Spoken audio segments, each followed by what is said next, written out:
Welcome to the Geeks Assembled podcast. Be afraid. Be very afraid.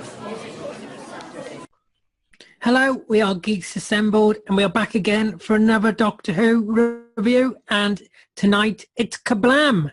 Let's go ahead to Susan and Alex, since they're unmuted. What do they think of this episode? Well, I really like it.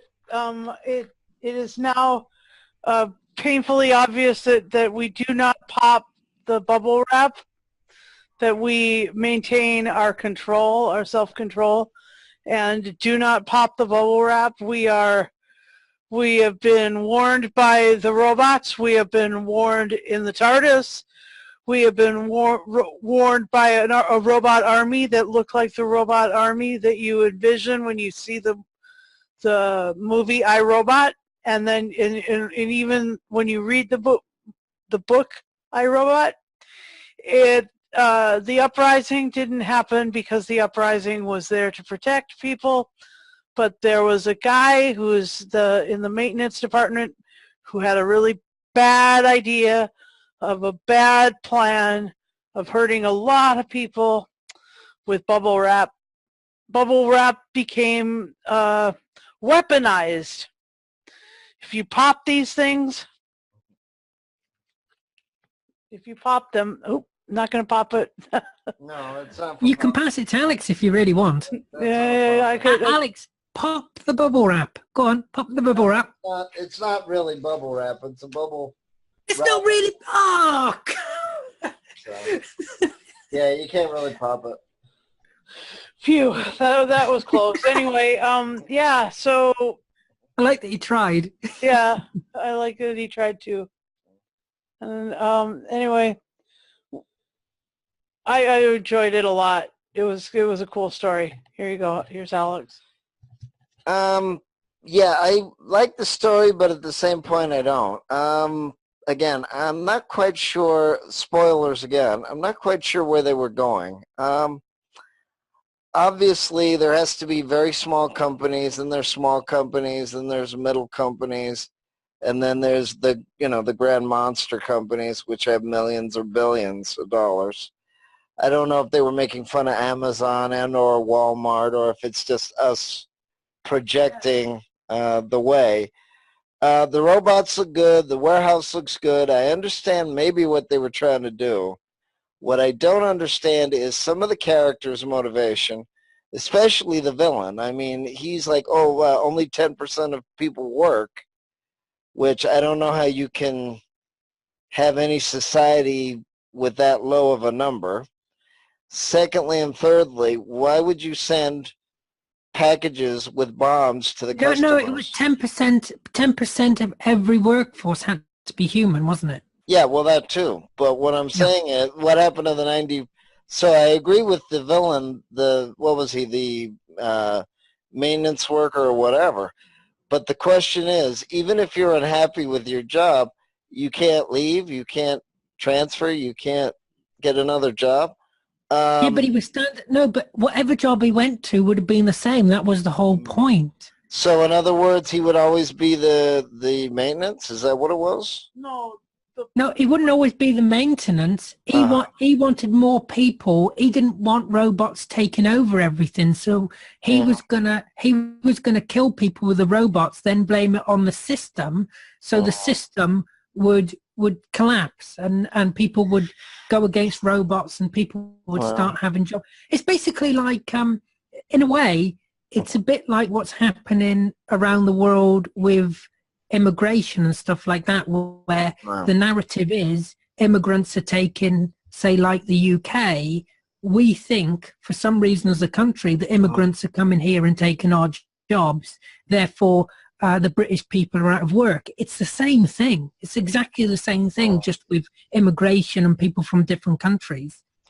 So I completely got what he was trying to do, and his the way he thought mentally, because a lot of people think like that in this country about immigrants. Yeah.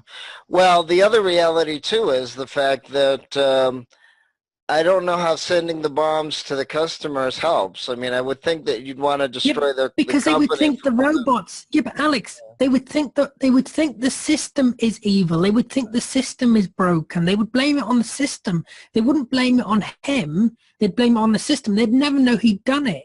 But there was a Doctor Who audio called Robophobia that dealt with this, and robots have, it was this thing of the 50s, the robot uprising, where the robots would take over your job, take over your life, and make you first of all unuseful, and second of all unemployed, and third of all then dehumanized. So yeah, so those three things were in place, as well as the immigration thing.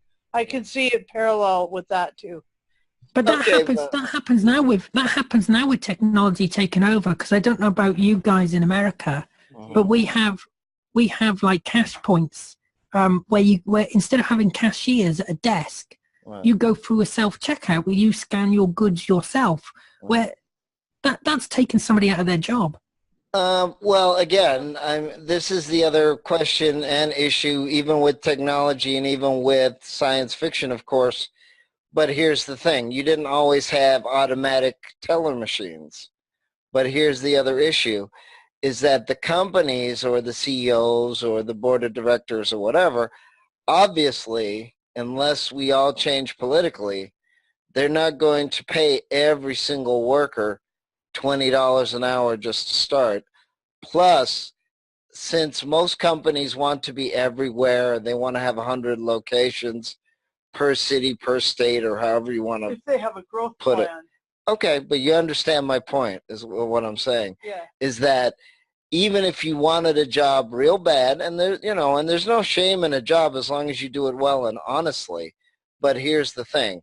If you're physically incapable, or if you can't do it, and if you're unlucky enough that you can't get on disability as well, not everybody wants to do the same job for 5 years, 20 years, and you can't anyway because the companies are getting bought and sold. So if he's complaining about the corporate structure, or if he's complaining about the way they operate, then that's the other reason why in America they're trying to force all minimum wage jobs up to $10 or $15 an hour to quote unquote make a living wage. However, the four issues with that is the franchisees don't want to pay that amount. You still have to pay taxes out of that, so you get a lot lower pay. And not only that, you have to go to government programs like food stamps and other things like that. Plus, even if you're willing to do it, the companies don't want to pay everybody $20 or $15 an hour for, what amounts basically to $25,000 a year, which you can live on, but it's very tight when you have to pay rent and everything is market rate and things like that. So even if he was right that there should be 80-90% working, of course they didn't have time and they didn't explain the economics of what you have to pay for medical, rent, utilities, all that stuff. Because that really wasn't important to the story. Right. The story was about working. Right. No, I understand that. The story was about these workers that were vanishing. Right. So it wasn't the customers yet. It was the workers. Right. That's the other issue because then the girl that he fell in love with. Right. He killed her. Yeah, then that was sad too. So that was very sad. But what I'm saying is, it seemed to me almost a little bit like a comic book in a way, and I would think that he'd want to go after the corporate people, or right. Oh, you're missing the point, Alex. I think you're missing the point. No, I think you understand what I'm saying. We're going to move on. We're going to move on to. I know, but you understand what I'm saying. Yeah, I get what you mean, but you're still missing the point. Let's go to Stephen, because we really need to give Stephen a say, because we've got to do another cast in a minute. A bit. Well, after the last episode, I didn't like the trailer for this particular one. I thought, oh, this looks really, really bad. But it was really, really good. I did enjoy it. And when I seen Lee Mack, I went, oh, no, please, not him. Anybody but him. But he wasn't too bad in it. I enjoyed the story. I did like the robots and the way the episode just went. Like, you know, I never watched it last week. I watched it this afternoon. That's all I got to say for now. Yeah, no, I'm totally in agreement with Stephen and Susan. I thought, again, it's another brilliant episode this season. The robots were fantastic. The robots were really, the look of them, the sound of them, just everything about them. I thought the whole concept of Kerblam was so clever. I mean, it's obviously meant to be Amazon, but we do have a real issue with a growing population, which the world is, which the humans of the world are a growing population. You know, there's more and more humans by the minute. And our population's aging as well. That's another problem with the human race at the moment. But also the rise of technology and the rise of technology and robots taking jobs, which is happening now, or all around us is happening now. You know, farmers that once ploughed the field with people and things like that, they're now doing it with technology and stuff like that. You know, there's so much. If you go to, like, I think it's China or Japan, you get served by robots in shops and things like that. I mean, technology is taking over. So I can see where this episode was going and what the message was. The rest of the episode, it was just fantastic, really. I love the scene with the conveyor belt. That was really fun when they were going down the conveyor belt. Very like Toy Story, if you've ever seen Toy Story.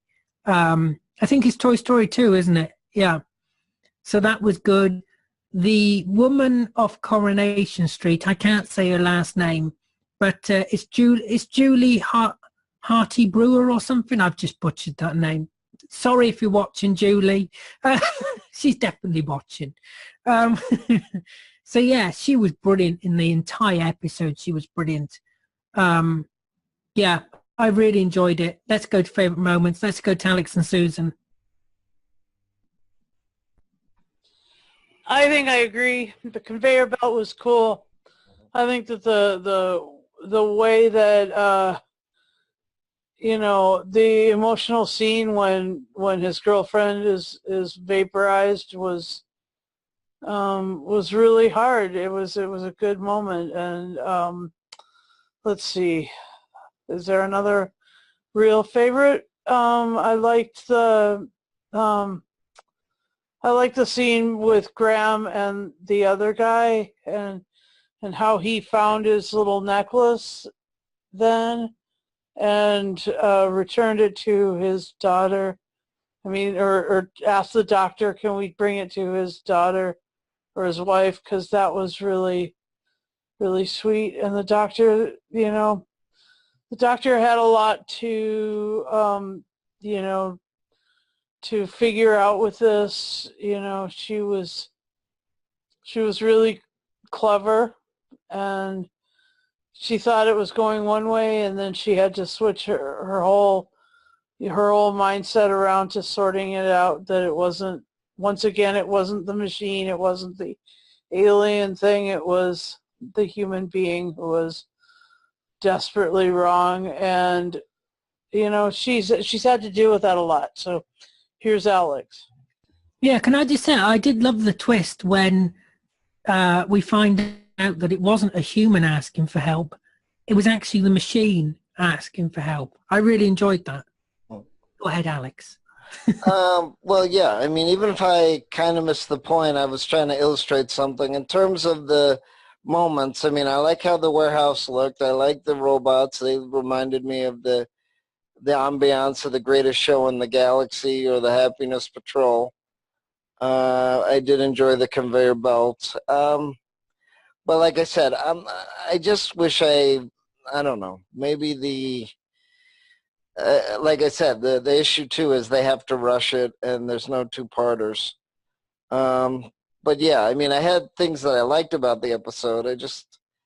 I don't know if they were trying to rush it or they were trying to have two main points, and yeah, I mean, I wouldn't want to work in an environment anyway where it's 90% robots or 95% robots, because that's the other thing. I mean, any system that you make is not going to be perfect anyway, and any majority is going to feel trapped by, the minority is always going to complain about the majority, and that's one of the reasons why you need a democratic type of society to try to equalize that. It won't be 100% anyway. So I'm not quite sure if it should have been written a little differently. I don't know. I just feel like it should have been, but that's okay. I liked it. I did like the episode. Let's go. Favorite moment, Stephen Price.